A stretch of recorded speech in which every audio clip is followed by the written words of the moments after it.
Traveling the Vortex.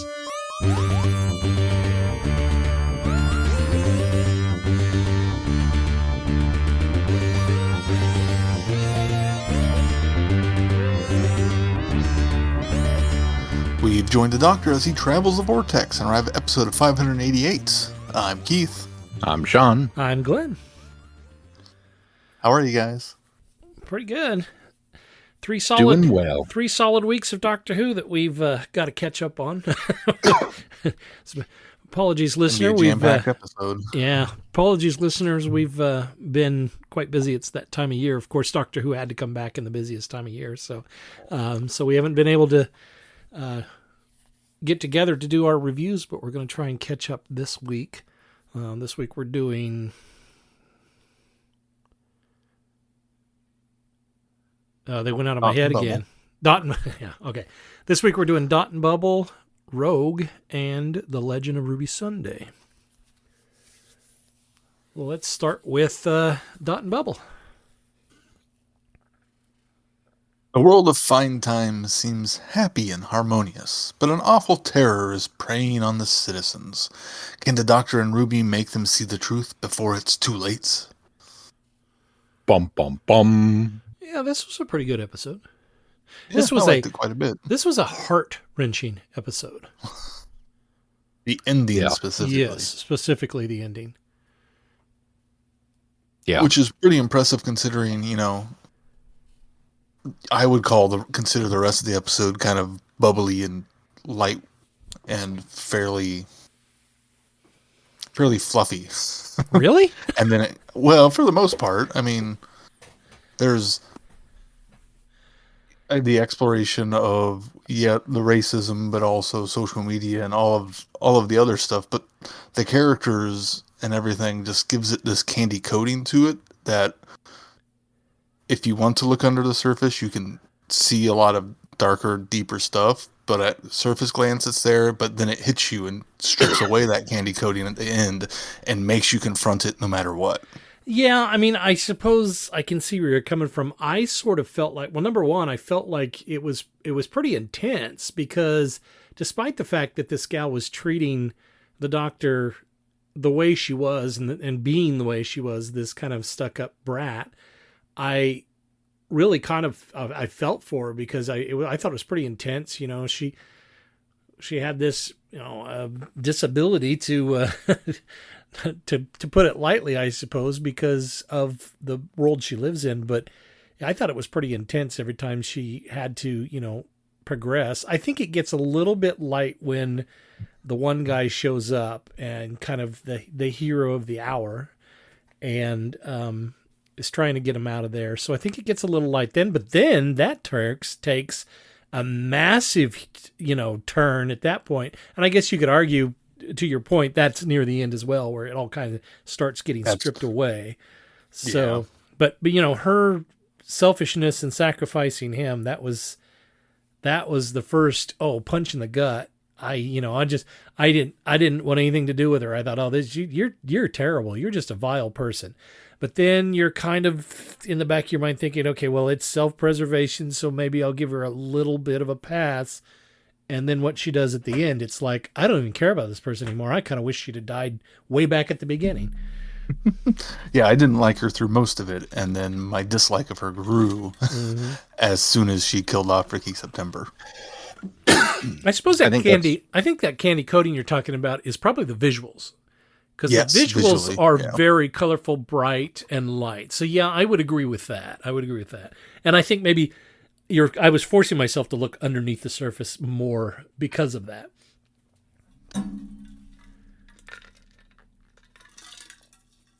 I did not. I kind of was just glossed over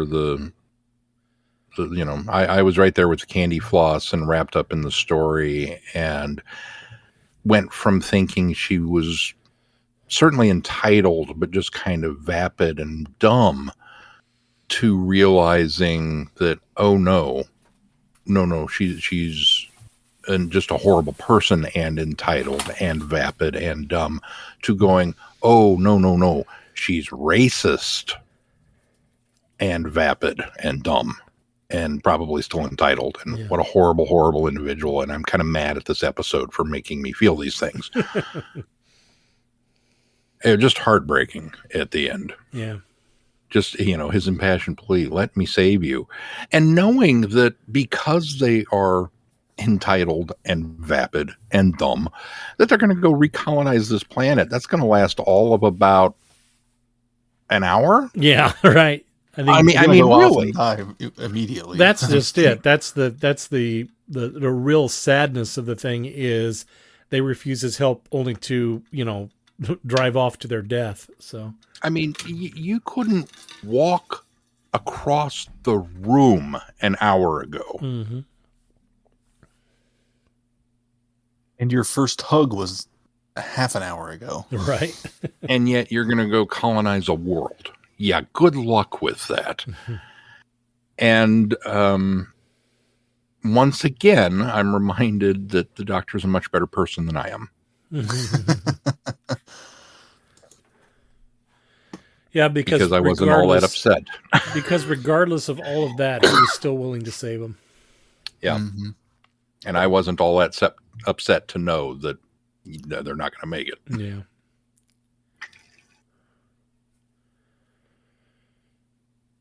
And his reaction was just so powerful there, too, once they turned their back on him. And I think that Ruby's reaction is a testament to her acting as well, because she very much has to let him,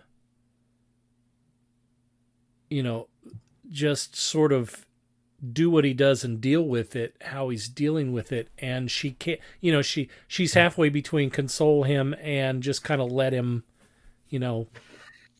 express what he's, feeling his emotion at that point. And just watching her reacting to him was pretty impressive. She seemed so helpless. That was what I thought. Acting wise, she acted really well. Being helpless in that situation, not being able to, do anything for him in this situation. Yeah. Yeah. Especially considering she gets to kind of carry and be almost the Doctor through a lot of it, since right, she wouldn't accept the Doctor's help and Ruby had to step in and fill that gap. Right. It was an interesting way to do another Dr. Light episode that didn't feel as Dr. Light. Was this one intended to be Dr. Light? Because I didn't feel it was Dr. Light at all. Yeah, he wasn't available for filming, just like 73 Yards. So they had to basically what he did was in a day. I see. And they were able to structure it in that nice way that easy to film. Yeah. Well, this one, yeah, you're right. This one definitely didn't feel like a Dr. Light, even though it was. I kind of noticed it early on, but then once in stepping back and seeing the whole picture of the episode, I can see, oh, well, it works both ways, because there's a structural story reason why he's not there as well, as opposed to just, oh, he's on holiday.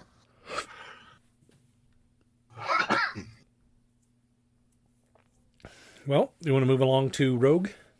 Well, what did you guys think of the man traps? What are the man traps? The slug creatures that were... Is that what they were called? I missed that. That's what they called them in like the behind the scenes and stuff. Yeah, big rubber monsters. I thought they were fairly clever designed creatures. I mean, they look like giant slugs, but they were a bit different. They were effective as a danger, I suppose. Well, I like the fact that they were a means to an end. They weren't actually the bad guys for the episode. It was the fact that Dot turned against everybody, as I can't blame it. I did not really see that coming as to who was behind it. I thought that was a nice twist to it as well. Mm-hmm. And the revelation of, they're just going through it alphabetically. Yeah, and I think because at first I had a problem with that, because I thought, well, that's kind of weird. Why would these slugs really even care? But knowing that it was Dot that was behind everything, ultimately it sort of makes sense that a AI would do something like that. Mm-hmm.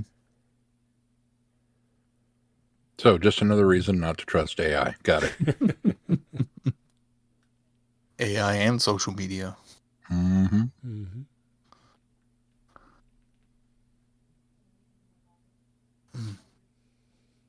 Okay, well, let's talk about Rogue. The Doctor and Ruby land in 1813, where guests at the Duchess's party are being murdered, and a mysterious bounty hunter called Rogue is about to change the Doctor's life forever. Oh, this one was awesome. Go ahead, Sean. Yeah, go ahead. I really liked this one. I liked the fact that the Doctor and Ruby are just fanning out over the whole Bridgerton thing, only to discover that other people are doing it too. Oh, and they happen to be aliens and they're predators, and oh, okay, cool.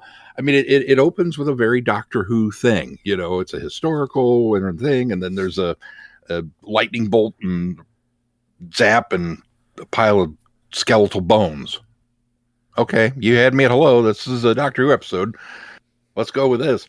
But as it went on, and Jonathan Groff, who I love, I love Jonathan Groff. I think he's fantastic, and he just played Rogue with this pitch perfect balance of slight menace and interesting fun.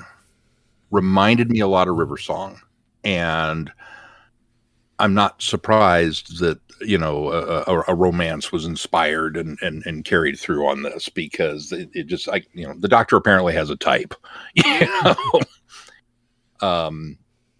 I didn't feel anything was forced, which I have seen many people comment online that, oh, they just did it for this. I don't think so. No. I think it felt very very natural and organic to the episode.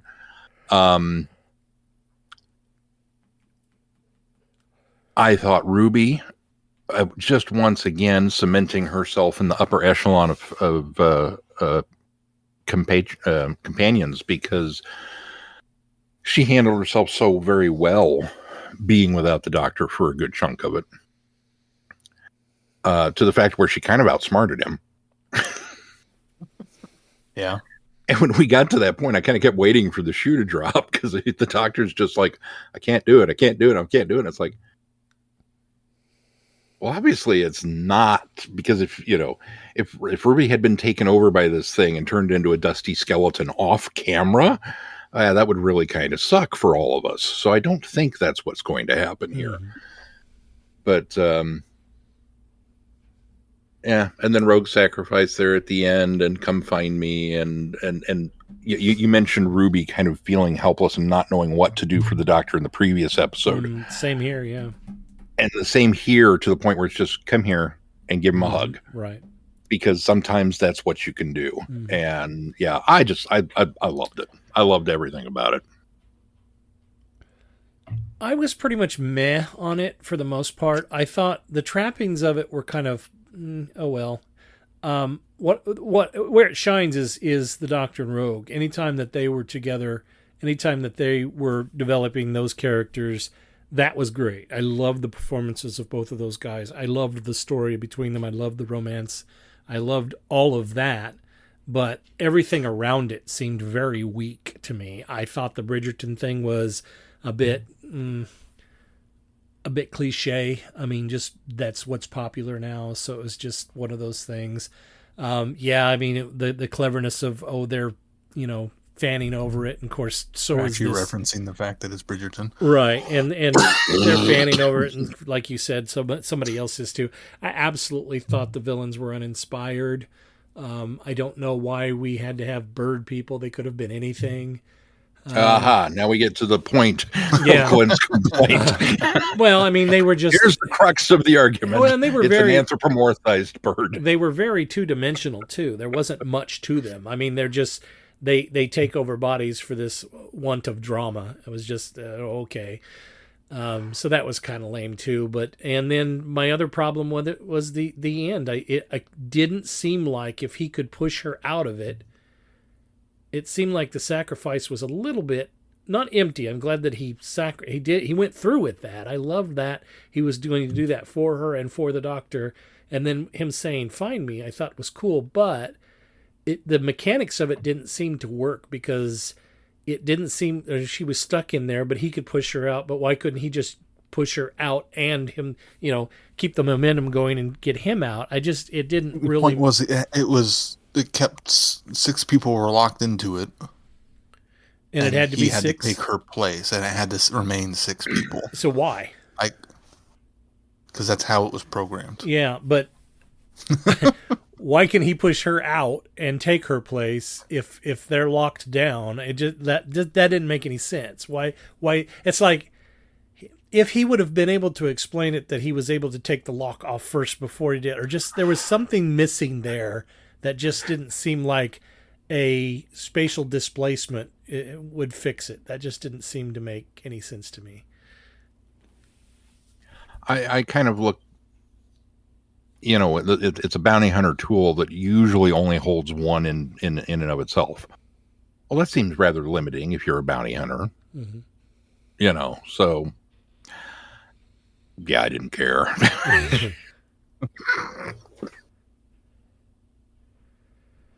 I I I kind of like the setting of it, the Bridgerton aspect of it, even though they kept referencing it. It didn't. It felt like oh, this is popular, so let's set it in this era. But I was okay with it because it's not like Doctor Who has shied away from No, absolutely period not. pieces in the past. Yeah. So Or even doing meta commentary on recent events, yeah, or yeah. recent So media. that part I was okay with and kind of enjoyed. The villains I thought were, while one dimensional, entertaining at the very minimum. Rogue, I kept going back and forth on. I like the idea of the character, but I felt like he was he was almost too much of an opposite from the Doctor. He felt like he was so dour most of the time that it didn't seem like when the Doctor was having fun, like Rogue was having fun. It almost didn't feel like there was enough of a match for me. But I Opposites don't. attract. It's true. On and opposites do. So, and I think that's what they were kind of going for, and not having, this Doctor and Captain Jack Harkness being a couple. That would just be probably too much. And it felt like they were trying to do kind of the opposite Captain Jack. Um, Jonathan Groff is such a charming guy and an actor that I would like to have seen a little bit more of that charm come through, as opposed to being so somber the whole time and so serious. I don't know. I bought the relationship though, so that's why I'm torn about it. And Ruby throughout it was absolutely great, from telling off the one guy and the Duchess really being intrigued by that even before she was taken over by the bird person, to her friendship with the young lady who ends up being a bird person and being able to defend herself, and Mm-hmm. the callback to the earrings giving combat was a nice explanation of how she could do some of that too. So Right. it almost felt like Ruby was a Combat little mode. underused. Yeah, combat mode. They spent so much time on the Doctor and Rogue that it felt like Ruby was a little underused, but what she was used for, I thought, was used well. Yeah. See, I think that's why I didn't care so much about the Ruby role in this. I thought she did fine, but I really kind of felt like she was. She was backburnered. Yeah, she was backburnered for this, which is okay. I mean, they needed to focus on that relationship, but nothing really stood out to me other than the coolness of the combat mode. And how she came in and had the neck twitch like they do. Yeah, She was really digging in deep into that character. the fact that she was able to pick up on that and Mm-hmm. see that characteristic, was a nice, speaks to her character of her travels with the doctors that she's paying attention to those fine details. Yeah. So can we talk about the huge Easter egg? What Easter egg is that, Glenn? That I don't have to write a Shulka Doctor story anymore because I think this one fixed it. Because I don't think the Shulka Doctor is an alternate Ninth Doctor. I think the Shulka Doctor is prior to Hartnell. I think Shulka Doctor is one of those mysterious doctors we don't know about. Yeah. And I think that works really well. He's either a or he's a future incarnation, or it works in with the by generation that there are 2 Ninth Doctors. Well, yeah, the bi-generation thing, I think that's a bit cheaty. I think it worked for what it needed to do, but I still don't buy, even though Russell's said it, RTD said it. I don't buy this whole fact that there's that bi-generation went down the line in any way. I just don't think that works. But you also don't care for the Timeless Child storyline, so. I don't care for it. I don't enjoy it, and I don't particularly like it because I feel like it's one thing to change the history of the show and do something different. I think it's another thing to change the character of the Doctor, and that's what the Timeless Child story does. Whereas before, the Doctor saw his people doing things and rebelled against it and left. This is, he's always been other. And he's always been different. He's always been, super baby. He's always been, this alien entity that came down and graced our universe with his presence. And it's Christ-like. And I feel like that fundamentally changes the character too much. I am happy, believe it or not, that Russell has not completely retconned it. Even though I'd kind of like him to. But I understand there's a measure of, respect and acknowledgement of the showrunner that came before. And the fact that he's leaned into it and tried to work around it, this, fundamentally terrible idea, but he's still trying to make it work within the framework of the show. I applaud him for that. Yeah. But I sort of think, I don't like it. I think he's embracing it. I don't think he looks at it as he looks at it as a fundamental problem. I think he likes it. Although RTD's always been one of those kind of types to take chances, and he's taking a lot of chances with this season. And that's, and I think that he admired Chibnall for doing that, for, kind of restructuring things in order so that the story can go further. I can admire him for taking the swing because it's a big swing, but I don't like it. But here's why I think the Shulka Doctor is important. This is why it's important. Because the Shulka Doctor was supposed to be the de facto Ninth Doctor. We all know that. When they decided to carry the Doctor on in a web series, and then the plan was kind of squashed by RTD when he convinced the BBC to bring back the show to TV. So to me, this is RTD not only recognizing but legitimizing the work that was done by the cast and crew of that webisode, and together at the same time putting what was once overlooked by a lot of fans squarely in the continuity of canon. And I think that's what makes this inclusion very, very important. Yeah, I just don't know that I can certainly set it before Hartnell, but that doesn't explain the Master's role in it. That he's a robot version. Not that they technically explained why he was a robot version of the Master anyway. Well, I think they did, but not in that particular story. Didn't they do it in that vampiric story, that short story that came out in Doctor Who magazine? I think that explored it a little bit more, or at least gave a little bit more of a dropped line on the background of that. I can't remember for sure. It's been so long. That was way back in the day. We reviewed that.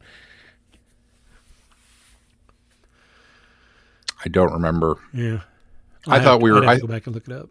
Yeah, I thought we were still working under the assumption that it was because he was digested by the TARDIS in the movie that he then came back as a robot. 'Cause he didn't have No, a body it anymore, seems to me like it had something to do because the Gallifrey was wiped out, and that then the Shulka Doctor was on his own, and I was under the impression, at least from what the story said, was that the Master died in the ensuing battle or whatever it was for Gallifrey, and the Doctor brought back his consciousness by injected it into the TARDIS and then creating the Android version. Is the way I remember it. Again, I'm very vague on it because I haven't revisited that for so long, but that seemed to be the way it had happened. Anyway, Gotcha. I was happy. I was super happy because I like all my canon to work. So, and I think for me, this makes it work in my head canon. And it was so, just woo, It's so well front done. and center. It wasn't like it was one of the last ones that you could barely see. Yeah, right. That's what's And impressive it's about it. actually Richard E. Grant. It's not, that's what was really cool about it. So, well, let's move on to the other one that dropped a really big. It wasn't an Easter egg, but it was a really big revelation: the Legend of Ruby Sunday. The Doctor and Unit investigate Ruby's past, but as the time window reveals horrifying secrets from Christmas Eve, the mysterious Triad technology unleash the greatest evil of all. Go ahead, Sean. Bum, bum, bum. Yeah, I have nothing. Wow. I have nothing but great things to say about this episode. It blew me away, and it kept me on the edge of my seat from the beginning. The fact that we go down this road of using this this old technology that Unit has held on to, that when they get down there and it's got all the old flips and switches and stuff, and the Doctor just laughs about it. The fact that he's knows that they have this time window, and he's leave this technology behind, you're not to mess with it, and she says, she says, you told us not to do anything with it, and he's like, where is it? Which floor? Which floor, right? That was brilliant. Get some of that Nitro 9 you're not carrying. And I like this whole we're leaning into this. Okay, we're going to discover the mystery woman that's in this, and we're going to go back to that point in time. And I like the fact that they explain the reason why the Doctor can't go back there, because he was there once before and he can't cross his own timeline. We've had that before, but I think it was nice that they acknowledged it again and put it out there for those people that are always going to say, well, why don't you just go back? So there's, that, and they're leaning into this whole, we figured out a way in order to find out who this woman is. And just backing up to, I'm getting ahead of myself, just backing up to the beginning when he's, first thing he comes out and he's like, I keep seeing this woman, and he's acknowledging the fact that, he's seen the same person, the same face, and we got to figure that out. And, and they're like all looking at each other like, oh, well, and then they turn on the feed. And of course it's her. And immediately they're one step ahead of him. And then when they've already figured out the anagram and that's everything. the thing that I love the best is that the Doctor, being the smartest guy in the room, so he thinks, is explaining that the S-Triad is an anagram for the TARDIS, and Kate's like, well, thank you for that, Doctor. We'd figured that out. It was nice to see Unit get a win. Yes, I loved that. It was so good. But again, leading into that, and then the craziness, leading into the exploration of it potentially being Susan. Right. Oh, yeah, and that's another thing that I think that has been this sort of red herring this whole time. That's the other thing that, and I'll probably talk to this a little bit more when we get to the big revelation as well, but I really went into this series, especially when we did this by generation, and we kind of split off from the series, and we renumbered the series number, episode 1, season 1, episode 1. And I kind of thought, oh, is this Russell T. Davies trying to take this in a direction that kind of soft reboots the whole thing? but he's really been leaning heavily into the lore of Doctor Who, and I really absolutely love that. Yeah, it makes me wonder why they bothered trying to do the renumbering. Well, I think that was a Disney thing. I think It must Disney be. I It think really Disney must solely be. wanted that, but they had no idea what his intentions were. So I think he Or the just connections he was going yeah, to make. exactly. And so I just think he thought, well, yeah, we can absolutely if that's a if that's a requirement for the money, yeah, we can renumber them. I absolutely loved all the time window stuff. I thought that was such a clever idea, in a way to work around the not being able to cross your own time stream. Of course, as I was watching it, as he was explaining that, I also thought to myself, well, okay, why don't you just pop in 5 minutes after you leave down the block where she was headed and confront her that way? Yeah, there you go. That's true. I mean, it's kind of the Angels Take Manhattan situation. You just can't think about it too hard. He can't do it. He says that he can't, so he can't. That's the final word on it. So the time window is such a clever way to try to work around that. Well, It and was a brilliant concept. they sort Yeah. of try to hand wave that away with they've done this before, and they did this with Angels, and I think they've done it with other things. But wherever he's been, no matter how much time, it becomes time locked behind him.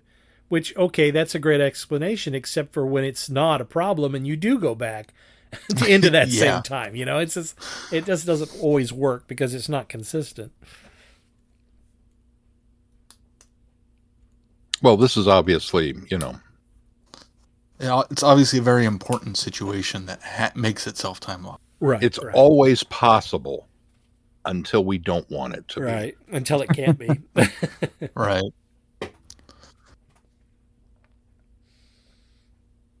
What I enjoyed the ride of this thoroughly, and really look forward to seeing how it all ties together and connects at the end, because it still seems very disparate. Why was Sutek using this woman, and how was he using her, and why was he using her as a trap to bring the doctor here, and what does it have to do with Ruby's mother or whoever left Ruby at that church?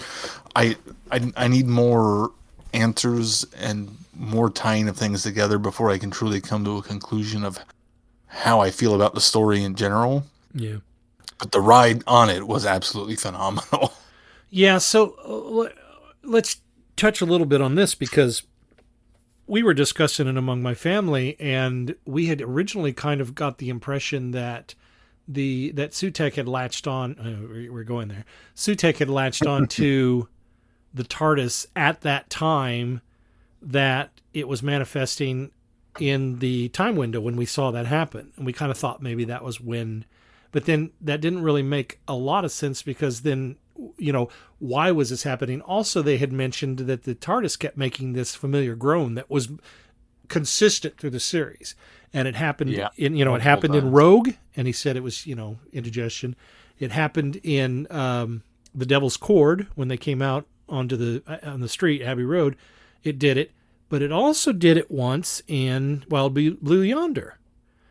And so then we got to talking about it, and I think maybe what it did is because the Doctor makes the statement, the 14th Doctor makes the statement later of, I'm afraid of what I've let in with the salt.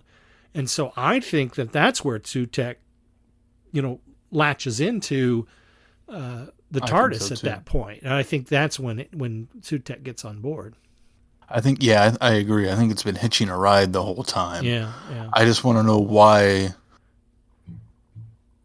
it took this moment to manifest. So I think why has it taken so long to manifest? Yeah. And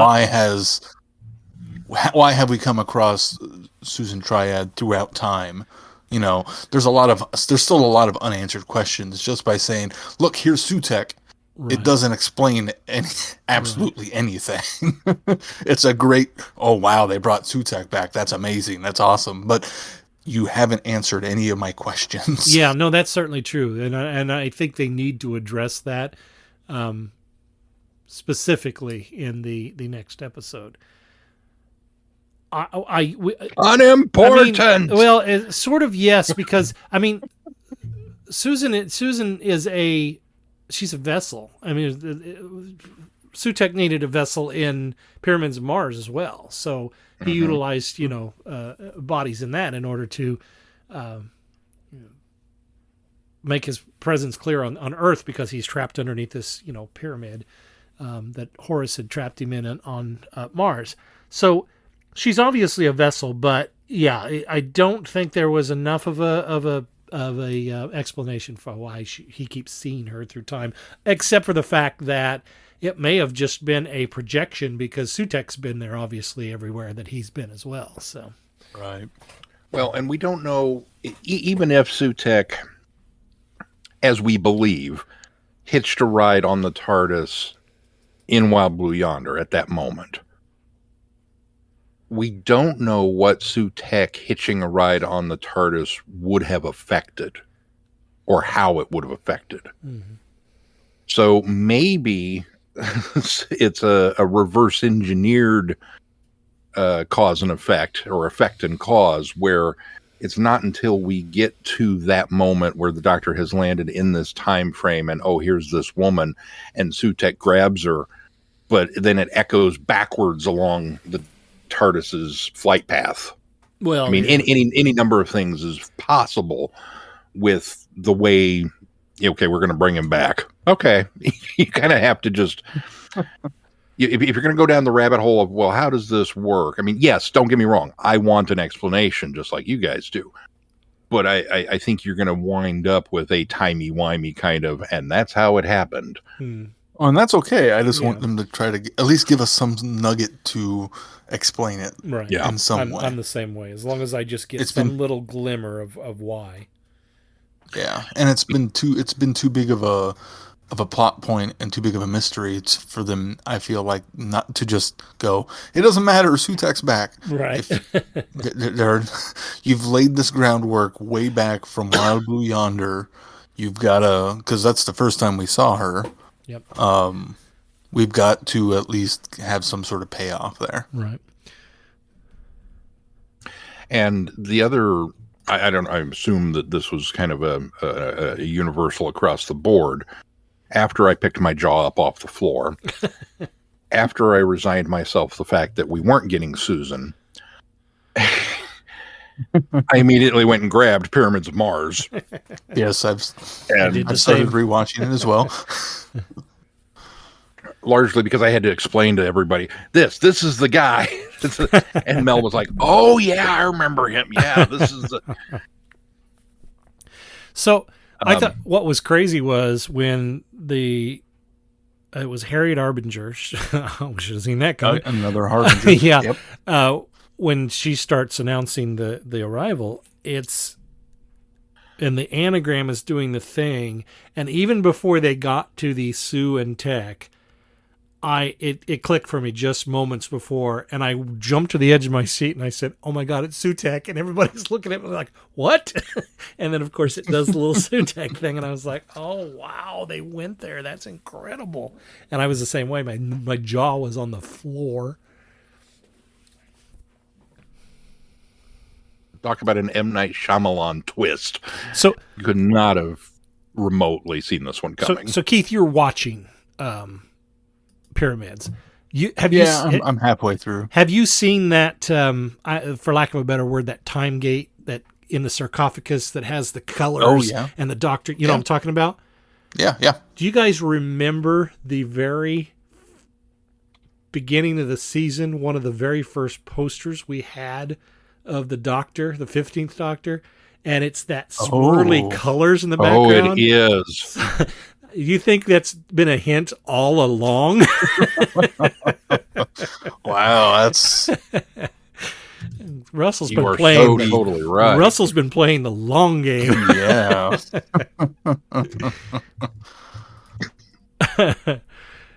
It may be coincidence, but I mean, that's just really hard to overlook. It does look like it. You're right.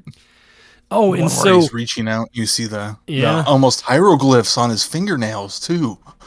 Well, yeah, I mean that's his tattoos, but Oh, I didn't know he actually Yeah, had I think he tattoos. has tattoos on his fingers. I think I noticed Oh, that well. once before. Um, well, so some name drops. The Mara, the Trickster. Mm-hmm. I mean, Yeah. the whole pantheon of Discord is just laid out there. Some of them that we may not know.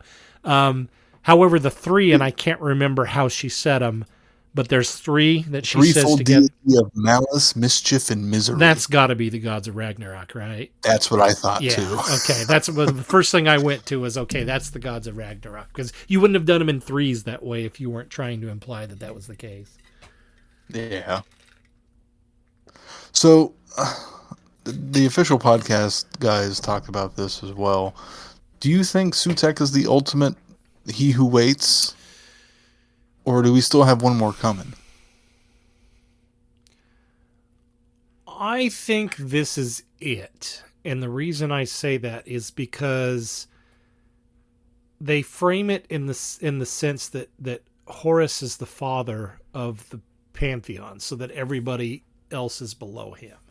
That means it's him, the god of death, and then below him are all of the ones that she names off. And so I don't know that there could be a higher than that. It would blow me away if it was. I think I had seen online somebody speculating that Omega is the but Omega is in a different while Omega has almost omnipotent godlike powers, he isn't necessarily a god in the same way that the Eternals or the No. Pantheon are, and so I don't think it's going to be an Omega revelation. I really just think that the next episode will focus on how we're going to get out of this rather than try to surprise us with somebody even bigger. So no, I don't Well, think there is a bigger. I when I had the thought too of I wonder if it's bigger, but at the same time I wondered if it wasn't going to be a next season bigger, Mm. Well, that not could be, a I suppose. episode 2 bigger, Yeah. a next season bigger, that they were, also behind Sutek's return to Yeah, bring maybe. themselves back. Maybe. I don't know. I It don't know depends on that how I'm there. much they resolve in the next Yeah, I episode. don't know that I'm there yet because I think everything has been leading up to that moment in Legend of Ruby Sunday.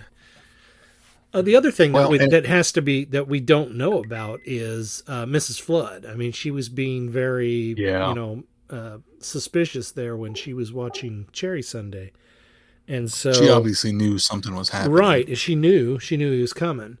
She said, but I also think I think that also is a red herring.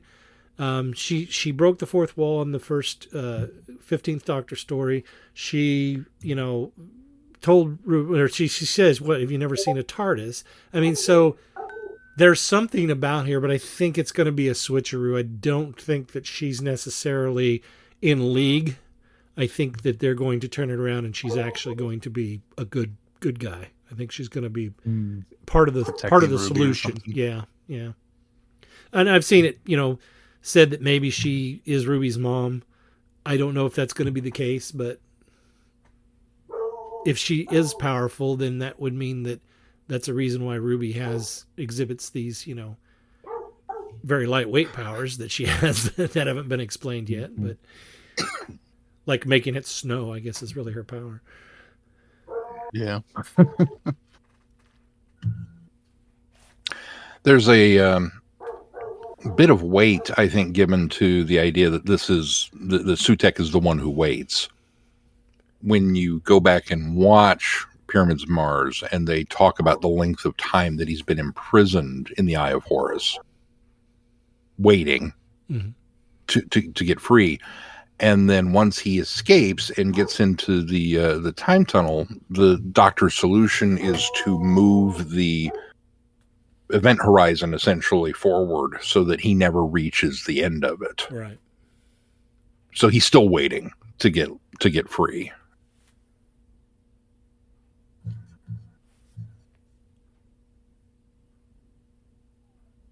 That's true.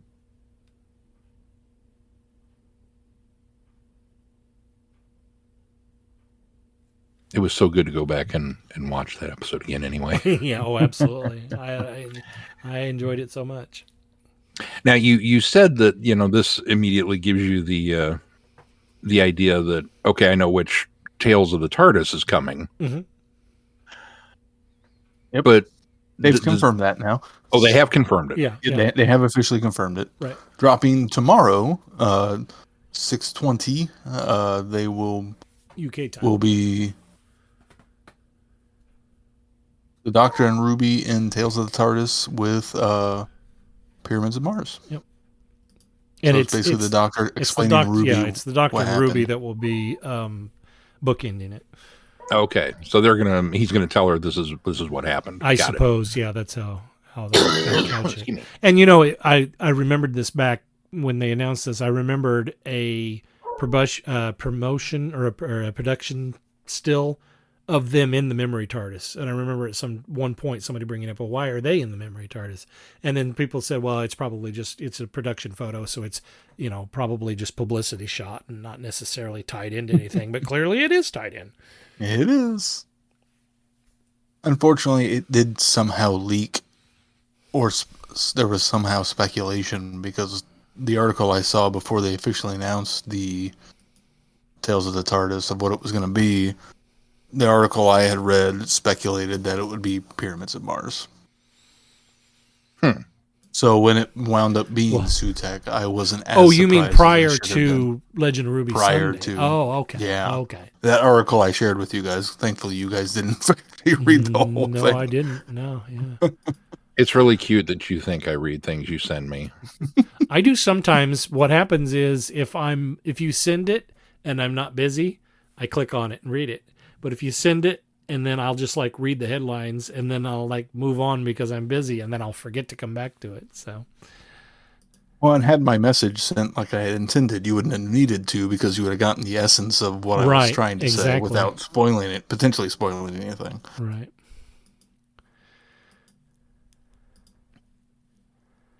This episode was so good. All right, well, let's wrap it up there, and we'll probably revisit a lot of this next week when we do what's coming up next on the schedule, which is Empire of Death. Do you know the title of this? Oh, you're asking. Oh, you do the schedule. So more Doctor Who. I don't know the title of the next one. Empire of Death. Thank you. Next time we'll be talking Empire of Death, and probably a recap of what has come before. Right. Yeah. All right. Well, you can find us on our website, travelingthevortex.com. And if you get any value out of this podcast, consider putting some value back into it. Do that by clicking on the Patreon link there. Also, consider giving us a 5-star review wherever you subscribe to this podcast. Anything else before we close this one? If not, until next time, I'm Glenn. I'm Sean. I'm Keith. Cheers. Good night, everybody. Be seeing you. You have been listening to Traveling the Vortex. Doctor Who and all of its associated programs are owned and trademarked by the BBC. No infringement is intended or implied. Direction point! Direction point! A Doctor Who podcast network.